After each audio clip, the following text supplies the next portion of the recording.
أهلا وسهلا فيكم من جديد بعائلتنا. صرتوا جزء من عائلتنا الصغيرة، وإن شاء الله سوا العائلة رح تكبر أكتر. وأخيرا وصلنا ل1000 مشترك عندي بالقناة، الحمد لله بفضل من بعد رب العالمين. بدعمكم بوقفتكم جنبي بتشكركم كتير، لكل شخص، لكل عائلة، لكل صبية، لكل شاب، لكل بنوتة صغيرة، لكل طفل عم يشاهدنا. وين ما كنتوا تكونوا اكتبوا لي بالتعليقات تحت من وين عم تتابعونا لنتعرف على بعض أكتر وأكتر، وإن شاء الله بوجودكم تكبر عائلتنا أكتر، وبدعمكم طبعا وبوقفتكم جنبي ما رح أنسى أبدا. أنا اليوم كتير مبسوطة إني عم بقدر أقدم شي حلو للكل، وإذا عن جد إذا في أي غلط أو شي ما عجبكم بشي الفيديوهات وهيك فاكتبوا لي بالتعليقات، هيك رح أحسن القناة أكتر وأكتر، ورح أقدم شي مثل ما بتحبوه أنتو طبعا. وصار كمان بعض التعليقات ما حلوة كانت، فهذا الشي موجود طبعا بالحياة الواقعية أو على السوشيال ميديا، يعني وين ما منروح إلا ما نلاقي حدا عم ينتقد، بس في انتقادات بطريقة مختلفة. يعني في انتقادات بتجي بالوش، يعني دايركت بيحكي الشخص إنه هيك وهيك هيك صحيح، وفي انتقادات يعني بلا طعمة بتكون، يعني بطريقة ما حلوة أبدا، بالجرح للشخص المقابله بطريقة الكتابة ولا بطريقة الحكي. فكل حدا بيعلق بالتعليقات بيكتب بأصله فقط، يعني انتو يلي بيعلق بالتعليقات السلبية وما لا منيحة، يعني بطريقة الانتقاد تبعها بطريقة يعني شلون بدي أقولكن إياها، يعني بطريقة أبدا ما نضيف. فهذا التعليقات عن جد مو بيزعجني أنا، بيزعج أكتر من الشخص كمان، لأنه لما بتكتبوا هيك تعليقات فبيكون في أشخاص غيركم كمان عم يقرأ، يعني ما عم تكتبوا بس لألي، يعني في حدا غيري كمان بفوت بالتعليقات بيقرأ ويشوف شو مكتوب كمان فيها. فلهيك إذا عندكم أي انتقاد اكتبوها بطريقة محترمة وبضميركم يكون، فبلا ما وجع لكم راسكم أكتر من هيك، لأنه الشخص اللي بيكتب تعليقات مو منيحة فهو بيمثل حاله فقط لا غير. المهم راح نكمل الفيديو تبعنا. مثل ما شفتوا ببداية الفيديو أنا عملت هون حليب بنكهة الفريز لبناتي، لأنه أحيانا بأيام العطل وهيك فبعمل مشروبات سخنة لألي، فبحب أعمل حساب للبنات كمان ليشربوا معي، فعملت لهم حليب الفريز المنكه بشتريه من الماركتات الألمانية، موجود بليدل، موجود بكاوفلاند، بكل المحلات، فأنا حاطته بالأطرميس، فلهيك ما كان عندي الكيس تبعه لفرجيكم إياه. وهلأ هون أنا بلشت أسوي المامونية. طريقة المامونية أنا منزلته قبل عندي بالقناة، تنزلوا شوي للفيديوهات لتحت فبتلاقوا الطريقة كاملة منزلته أنا بالتفصيل بالقناة. بالعادة أنا بعملها هيك قليل كتير وما بحب أكتر السكر. لما يجيني ضيف أو عندي زيارة وهيك أو أروح على شي مكان أسوي المامونية هنيك فبعمل بكميات أكبر وبضيف طبعا سكر أكتر. فأنا هلأ حاليا عم حاول قدر الأمكان أقلل السكريات بالبيت، أسوي كل شي بإيدي، حتى لو قطعت حلو أو شو ما كان، فعم حاول قدر الأمكان أقلل السكريات والنشويات والخبز والكربوهيدرات طبعا، لأنه حاليا وزني شوي زايد كم كيلو، فعم حاول أوصل للوزن القديم مشان الصحة طبعا كمان كتير مفيدة. وهون هلأ بلشت أنا القهوة ما بشربها لأنه، فبعمل الكابتشينو لألي، بجيبه من تبع المحمود كتير طيبة هاي، بجيب العلبة كبيرة أنا بكون موجود فيها تقريبا شي 24 قطعة أو 26 قطعة هيك شي يعني. فببلش بعملها أنا أول شي بالمي، وبعدين بضيف عليه شوي شوي الحليب، وبعملها بطريقة تزيين وهيك. بتيجي العلبة الصغيرة معها لأنه كيس صغير هلأ كانت معه شلته، فهاد بكون للتزيين، بكون فيها بنكهة الكاكاو مع شوية الكراميل. فأنتوا اكتبولي بالتعليقات شو هو المشروبكم المفضل، وأول ما بتفيقوا الصبح شو بتشربوا أول شي. لا تواخذوني كمان على صوتي، فصلي فترة عن جد مقربة، الجو هلأ ما بعرف كيف صاير، 2-3 من طيب وبعدها منرد من مرض، فعن جد صاير فايروس حساسية هيك شي شغلة معي، فما عم بعرف شو صاير معي بالضبط، مع انه رحت على اكتر من دكتور كمان عملوا لي فحوصات تبع الحساسية، فحوصات كل شيء، الحمد لله ما طلع معي شيء. فبحس انا كل فترة عندي الصوت بينباح، بيروح الصوت عندي كتير، وبصير عندي سعل كتير قوية. فالكل عم بيقول لي انه معك حساسية من جو الربيع او الخريف كمان، لانه بتصير معي بالضبط. فما بعرف اذا عندكم اي ادوية او شيء للحساسية، او حدا كان عم بيصير معه مثلي هيك وراح على دكاترة كتيرة وما استفاد، وشاف شي طريقة لعرف شو هو المشكلة اللي معه، اكتبولي كمان بالتعليقات بعد اذنكم. مثل ما قلت لكم هون هلا راح اضيف الزينة عليه. هلا بعد ما اضيف الزينة عليه راح اقلكم كمان الفيديو تبعنا لليوم عن شو بيكون. راح اخدكم معي على مشوار كتير حلو، بما انه اليوم احد حبيت اساوي فيديو بسيط كتير للعائلة طبعا، لتشوفوا الاجواء الموجودة بالمانيا، وين بروح، شو بعمل مع بناتي انا وجوزي. فرح تشوفوا كل شي هلأ بالفيديو لقدام. واذا وصلتوا لهالنقطة وما اشتركتوا بالقناة، اشتركوا بالقناة وفعل زر الجرس لا يوصلكن كل شي بنزله انا. فما رح اخرب لكم فيديو اكتر من هيك، تابعوا الفيديو للنهاية لتشوفوا شو بدنا نعمل اليوم الأحد بالضبط بالألمانيا، بما أنه كل المحلات عنا مسكرة. شو بنعمل، كيف بنقضي وقتنا، وكيف بنسلي الأولاد بيوم عطلتهم. اكتبوا لي انتو كمان بالتعليقات شو بتعملوا أكتر شيء أيام الأحد والسبت. السبت هلأ المحلات بتكون مفتوحة طبعا، أكتر شيء يوم الأحد، لأنه بحس أنا لما بيجي يوم الأحد بحس حالي كأني عايشة 100 سنة بالبيت. ما بعرف من الملل ولا من جو ألمانيا، من الكآبة اللي هون موجودة. فاكتبوا لي بالتعليقات كيف بتقضوا يومكم، إذا أنتم مع الأولاد ولا لحال عايشين. ولا تنسوا تكتبوا من وين عم تتابعوني بالضبط. فيلا نكمل الفيديو تبعنا سوا، ولا تتخطوا الفيديو لتشوفوا بالضبط شو بدنا نعمل.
جيبي هلو هلو، يسعد لي اوقاتكم. حبيت اصوركم اليوم روتيننا ليوم الاحد، شو بنعمل يوم الاحد، وين بنطلع، كيف بنقضي يومنا. فمثل ما شفتوا عملنا المامونيه، فطروا الاولاد، هلا عم جهزهم، رح نطلع لبرا كمان نتمشى شوي ونفرجيكم شو رح نعمل اليوم بالضبط. Let's go. Let's go. يلا يلا. نبرقي بحثن.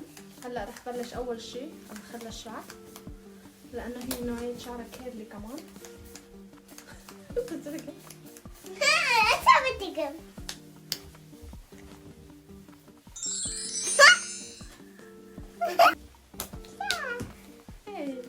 فأنا بستخدم لها الماركة لشعرها، بما إنه شعرها كيرلي هتخصص للأولاد ويلي شعرهم كيرلي يكون. ماما عندك مية؟ عندك مي؟ ماما ياك صندي شامبو وكذا أو في بخوة صندي شامبو إذا نجي عندك مي بنا.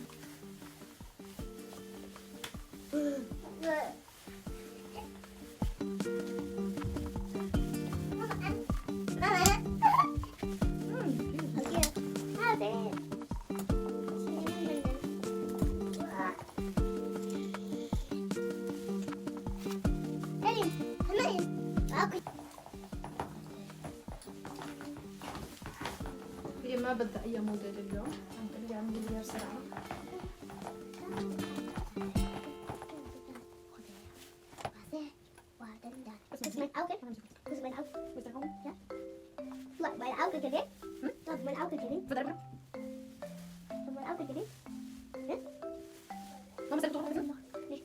Du kan sammen nog dig den dag. Du er begyndt i aftenlagen nog. Du vil se aftenlagen nu. Du må en afgen. Og den der. Okay, du må en afgen. Du er en aftenlagen. No, faktisk. Og det er du vil se. Da. Du vil se. No, den er det her. Der er spørgsmålet er ikke at må jeg ordne hvad kunne du med. Doch, du bare sætter den. Hvad er det? وكلها مش بغاش. طيب بدك حاجه اخرى لازم مسكر. خلص الفايل بدك أبغى معي غرفة تعمل مسكر. أنا بظبط لها بالعادة هيك بعد الحمام الفير بصير هيك محلى الكيرلي تبعها كويوليدن.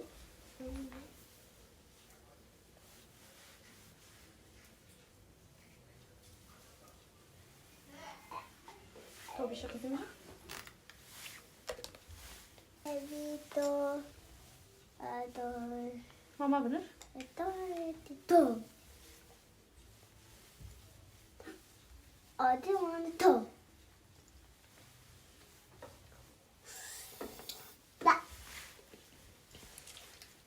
la la la la la la la la I'm a flamingo la la la la la la la la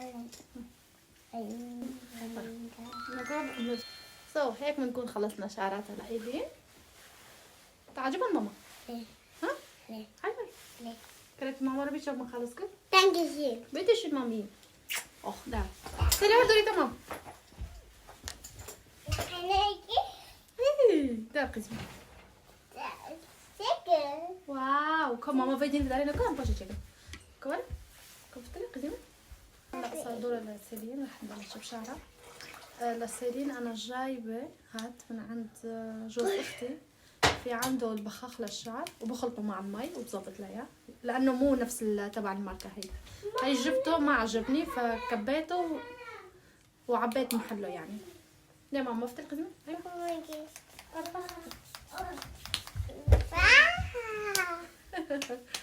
تيا محرمين لك بس انتش نعبي هذا سماكينة كفتة بيشة ماما؟ أبولي تجواك اللي شاكم؟ Nej. شو ده القزم؟ Mickey Mouse. واكل اللي ميكي ماوس ده بترى No, Mickey Mouse. ميكي ماوس أنا أقول لك شركة Så har jeg alt. ماما بولي أسفاي عشان بولي أسف شو خزمة؟ Hæ? بولي أسف شو؟ Pille alt bare ikke. بولي ده صبر كده Mamma, ada bedare. Bedare du vil aldrig. Bedare du vil aspe. ودي بي أسفة Bedare. Og de kan ikke få i. Så.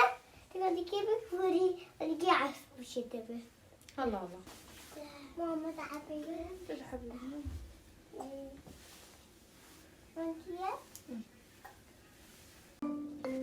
سري بقول لك زين Hej, der er billeder. إيش ما عندك Mamma, kan der er billeder. الله De vil der. ماما أنت ما عندك تقول خارج ما تعرف ما عندك تمام De vil der. هذا ما تدري Det er nok det tilbage. Hvad er det for det? شوفي Nej, det kan det. أيوة Det kan det. سيرين هي شعر عكس شعر ما بيربط سيبوله.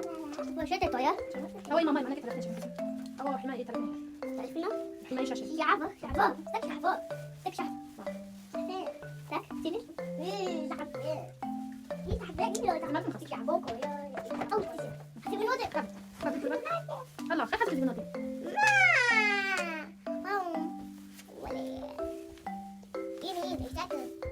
صدقوا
أنا ماما دي سوي داري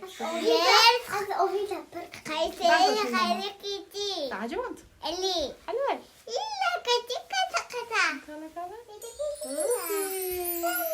تعجبت ماما رابيتشا تجيب كيجي بتش ماما بوزيكي أخ ده قزمة ده قندري خبيك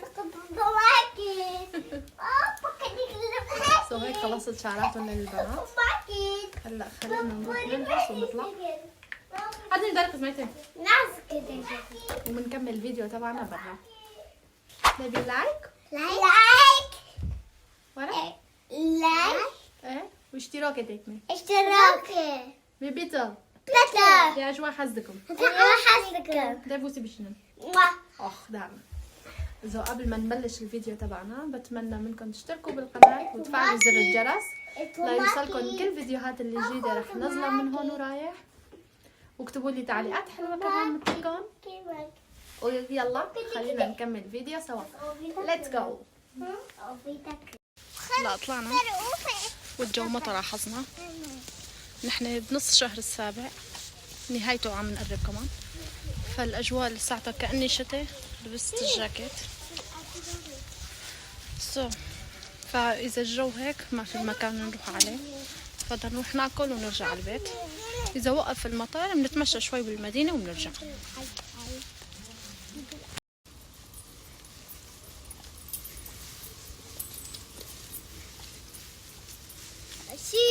تشيز هرمان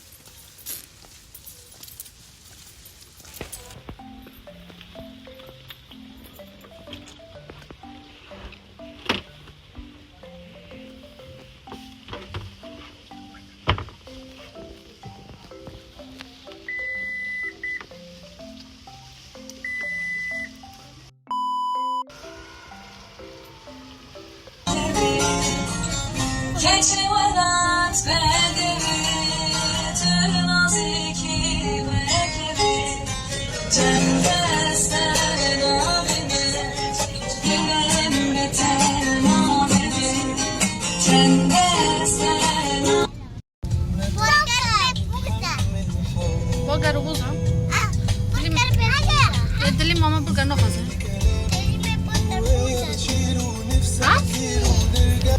نزلنا هون هلا رايحين على المطعم ناكل صفينا قدام المحل فقلنا ما في داعي للشمسيات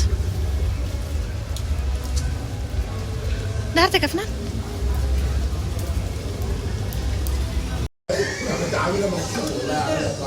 لازم تشدوا الصينية كاتشب أخي شاورما تاكم ساكن شاي خير شمال صفحي سلفته ياش صفحي سلفته ساكن أبنو هنا أبنو مقبلاتنا هذا فروشتك هذا فطورة كمقلبنا دستي خراك خزمي هذا الشوي في داري هذا شاورمايا هذا وجبة بروستة هذا كريسبيا شاورمايا أري يش كم يولد ساكن أري كم ساكن تسقي زبرك في الساكن نعم هذا جي شوية هذا سندويشنا لا خوك ايش خلص فيه سندويش تخوزه تشوي تخوزه ايه الشوي اللي في داري باي ده صغرك هذا الشوي انا بدي وجبة ماريا حقها ب15 يورو الوجبة وبدنا نوصي الشاورما فرط كمان الوجبة 12 يورو وللبنات هن بدهم سندويشات وصلنا الاكل هلا ناطرين ليجي رجعنا المشروبات كمان البنات وصوا عيران بس اول مره بشوفه عيران بالكرز سلم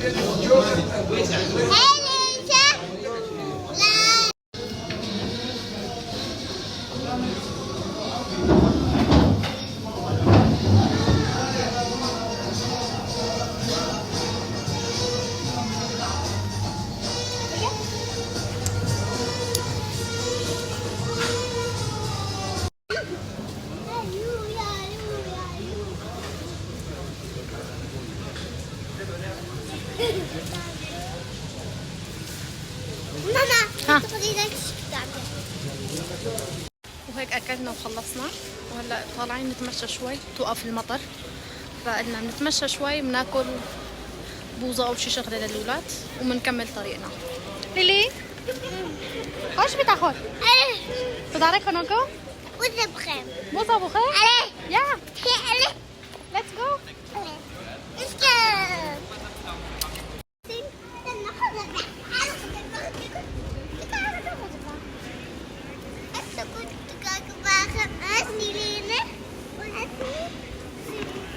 شو يا اخي زيمن؟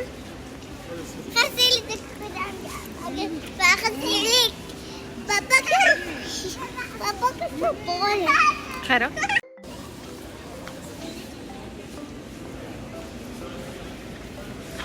ها؟ لا قرطية هرو تناي ساكن هرو محلات قرطية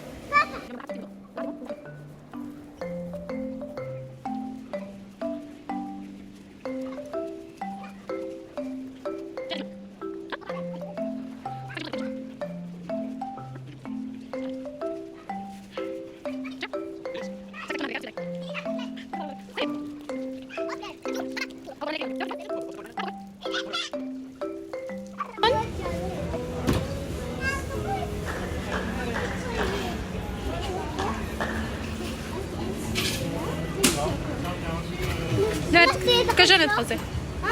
Que jeune est français? Choco. Choco. Choco, c'est les chocos français.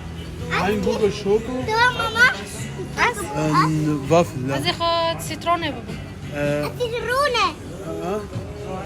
Schoko. Kann ich die Schoko. haben? Schokolade. Schokolade. Ja. Schokolade. Schokolade, ja. Met de letzte. Auch Schokolade? Ja, in die gleiche. Met de letzte. Achso, haben Sie auch Sträucher? Ne kırıyor dedi. Evet, dur bir فرق. Einzelne. خلاص Streusel haben. Und ich hätte gerne auch eine Zitrone, bitte. Ja, normale Waffel.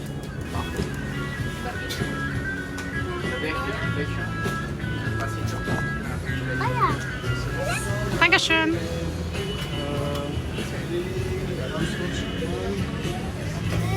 Mama Zitrone bitte.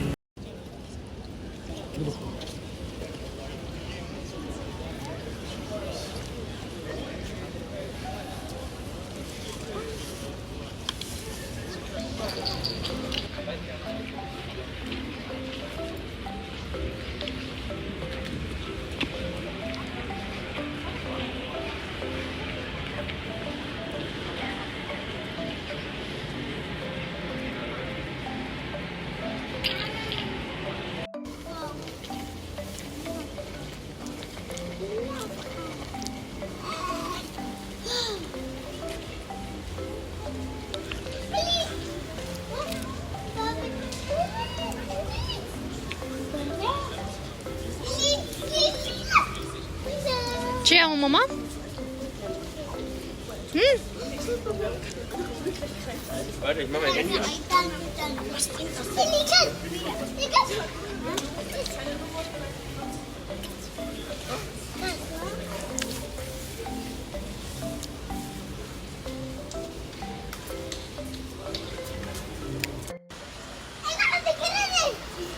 كان بداري؟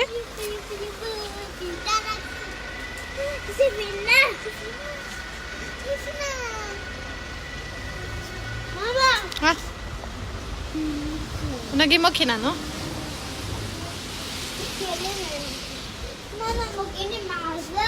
ها هذا فيك هاوس نوفيخو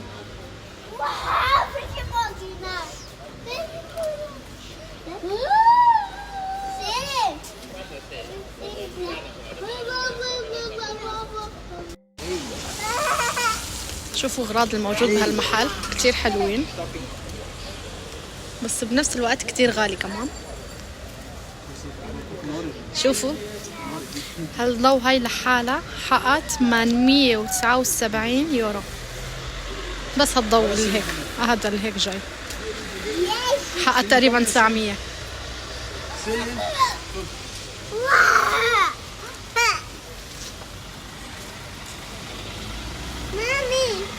شو مامي؟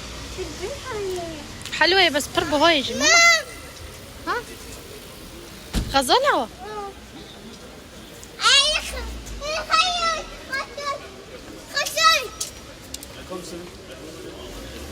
هاي شجرة الزيتون تبعنا.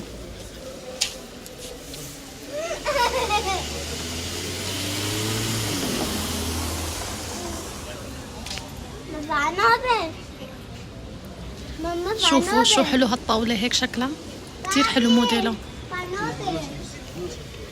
ان شاء الله اذا شي يوم اشتريت بيت بدي اخذ كل الاغراض هيك على الخشب يكون وعلى البيش.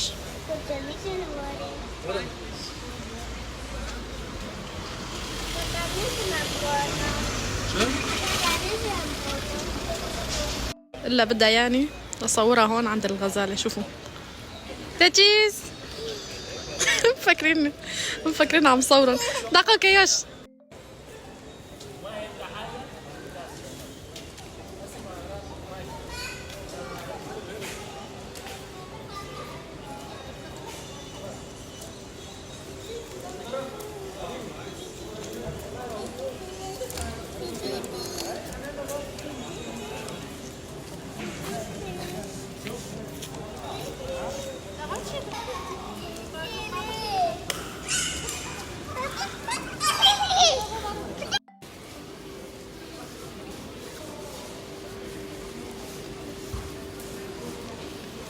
من شدكن؟ ها؟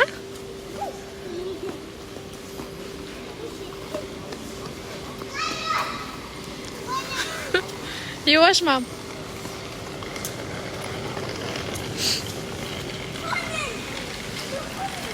Hast du gewonnen? Ciao, نوزي كافرة.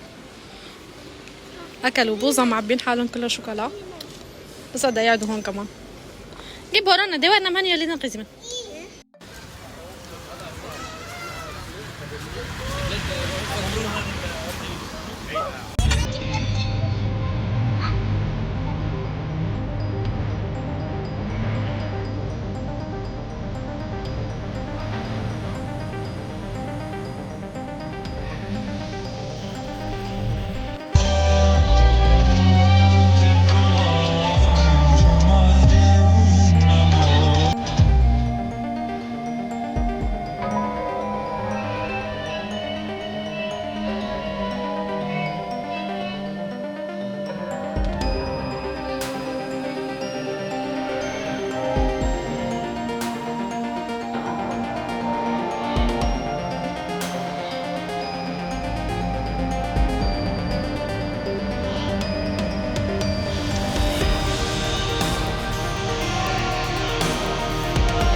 من الشتات مشينا هونيك هلا اجينا على المي كمان نتمشى شوي هون كمان بما انه الجو صار حلو بعد الاكل اللي اكلناه بده مشي. خليني افرجيكم هون لقدام كمان. شوفي هون المنطقة كتير حلوة تستاهل المشي. شوفوا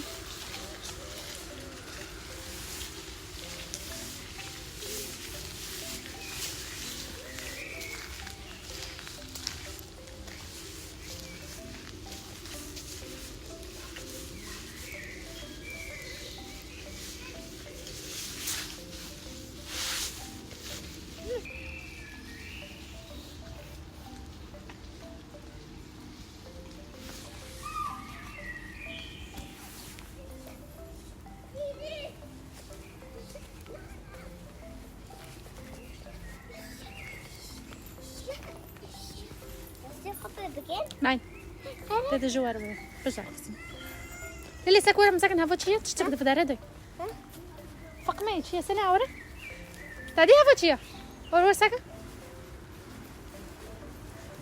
دور قسم عجلة ورا أورا برا أفد 5 بحدك اللي فرد ورتج جير وربي ورساكا فقمي هذا 5 بحدك هذا افا في 5 بحدك ساكا في تاني يمكن قال لي 5 بحدك هي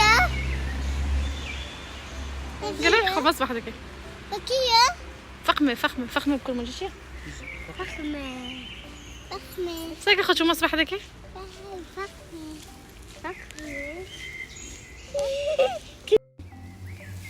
ب 150 درهم 150 كيلو أوتو ساكا شو كان نفداري كدوفر بتولي تبي 1000 ناين هذا اللي هون رات هاوس شي يوم داجي رح صوركم اياه. بتقدروا تحجزوا هون التيكت وتطلعوا لفوق هذا هون وبتشوفوا هانوفر كلها. وأنا ما برجع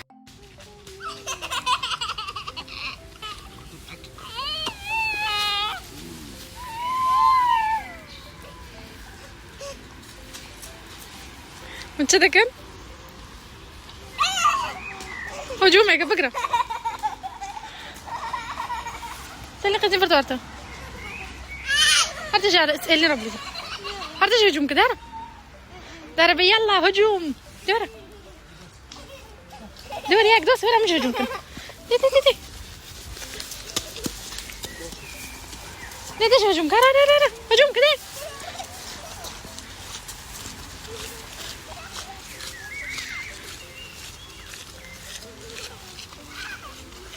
شوفوا ما شاء الله الطبيعة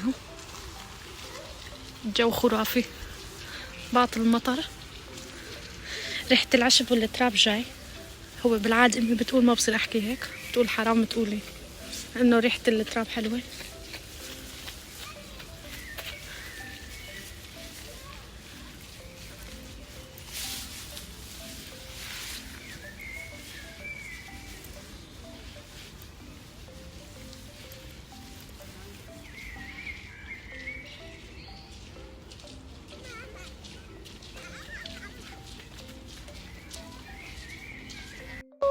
الطبيعة هون كتير خلابة وحلوة. شيخي زمان لزقة حالة فيني كوني نزل علي مطر شوي نكشت شعري ما عاد تزبط.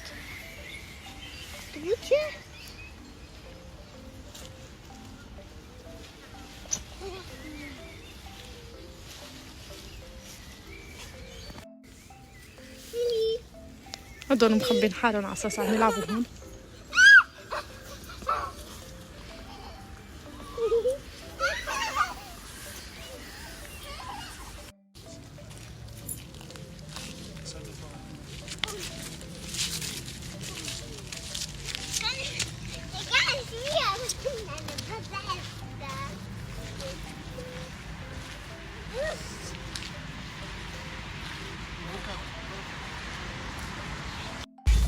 خلصنا وهلا رجعنا على البيت تمشينا شوي كمان غيرنا جو مع الولاد وهلا راجعين على البيت.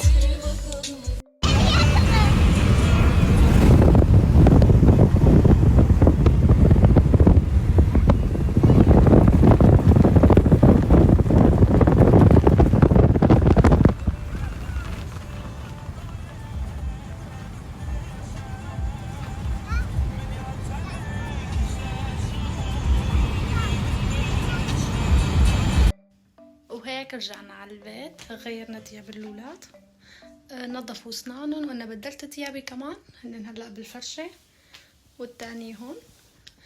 الضوء ليش إضاءة هيك؟ لأنه صار وقت النوم، فخففت الإضاءة كمان مشان يناموا البنات. هون تاخد سيلين. سيلين تخوكي. وهون كمان طرف التاني تخت لأيلين. إيلين خوكي خزمة. ها؟ وقبل ما يناموا كمان، بما انه اليوم احد ما كان علي شيء، فرح اقرأ لهم كتاب كمان قبل ما يناموا. خلينا نختار الكتب سوا. هون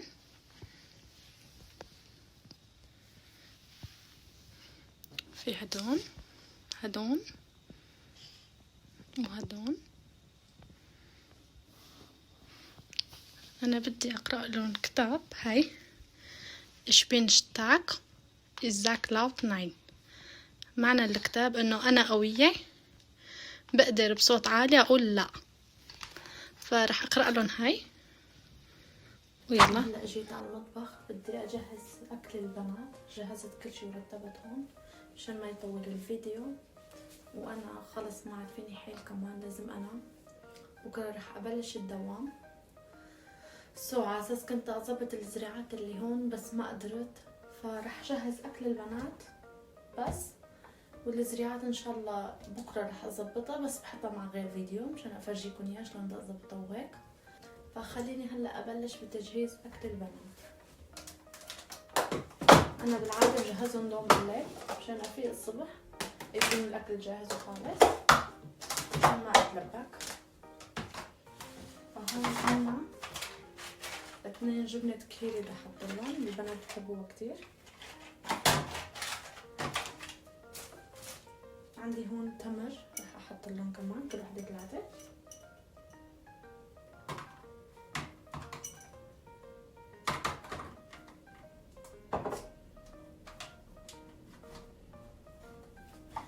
رح احط لهم خيار كمان.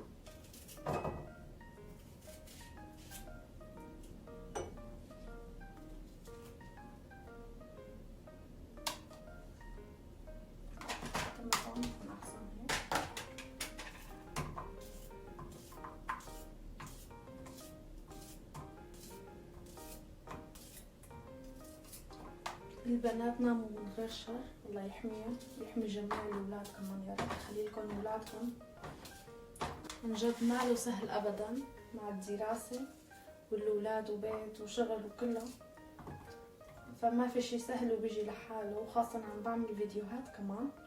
أنا لما بعمل الفيديوهات ما باكل هم، بس باكل الهم المونتاج بياخد معي وقت كتير، وما بحب اقضي وقتي كله على التليفون كمان، فيعني ما بلحق بالصراحة.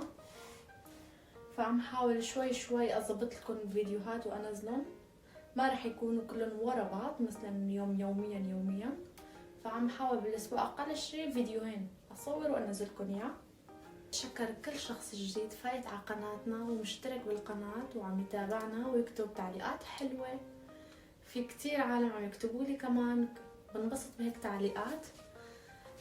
وبتمنى تشتركوا بالقناة كمان وتفعلوا زر الجرس وتشيروا الفيديو لرفقاتكم لأهلكم لكل الناس اللي بتمونوا عليهم.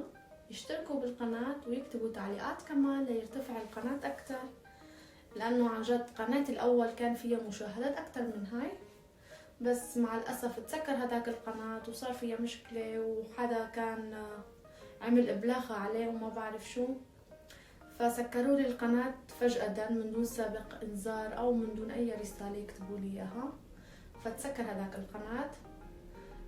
تركت القناة تقريبا شي 2 شهر ما نزلت فيديوهات، ما صورت أبدا. فبعد 2 شهر عملت قناة جديد بعد ما تسكر القناة الأول طبعا. فبعد 2 شهر عملت قناة جديد وصرت أنزل شوي شوي عليها. بس المشاهدات اللي على القناة مو نفس المشاهدات على قناتي الأول يعني كنت أنزل الفيديو يعني ما يروح ساعة يوصل الفيديو 400-500 مشاهدة.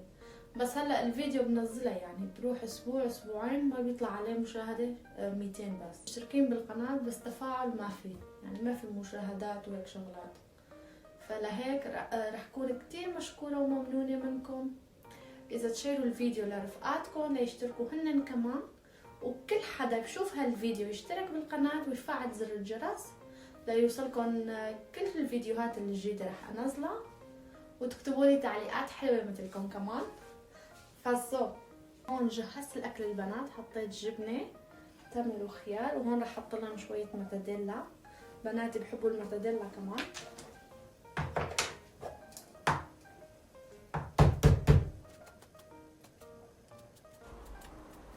A few moments later.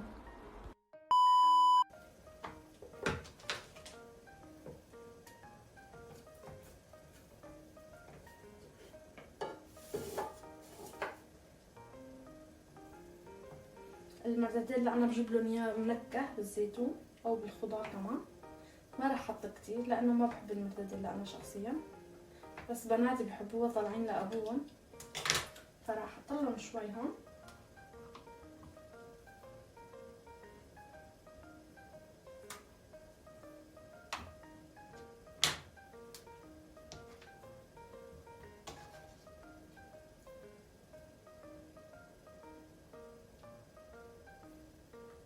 بس اجيب لي محل انظف ايدي.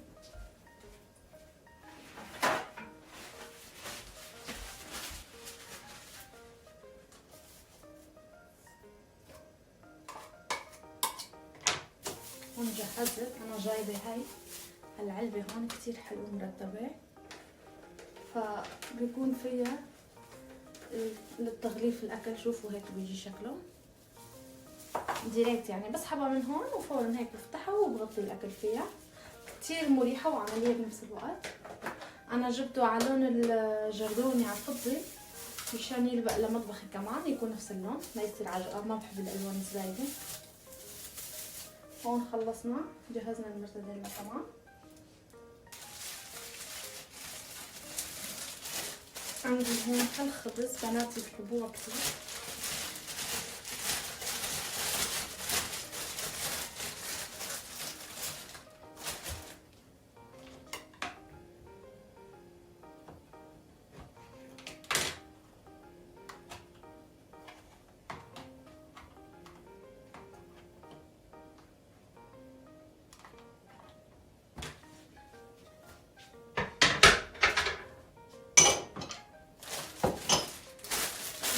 جهزت اكل البنات خلص. خلينا نحط هدول البابات مشان ما تخرب.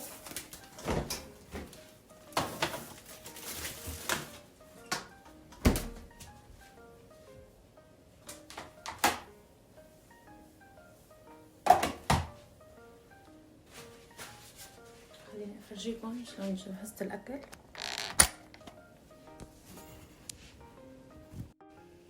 هات هو الاكل جهزته هيك بهالطريقه. هون جبنه، هون خبز الحليب للبنات، هون 3 حبات تمر، هون خيار، وهون مرتديلا. دائما بجهز للبنات مثل بعض مشان ما يقولوا انه ناقص او اي شيء، فبجهز لهم دائما نفس الاكل مشان ما يتخانقوا لبعدين، لانه الاولاد اللي ورا بعض عن جد كاني توأم، اضرب من التوأم كمان.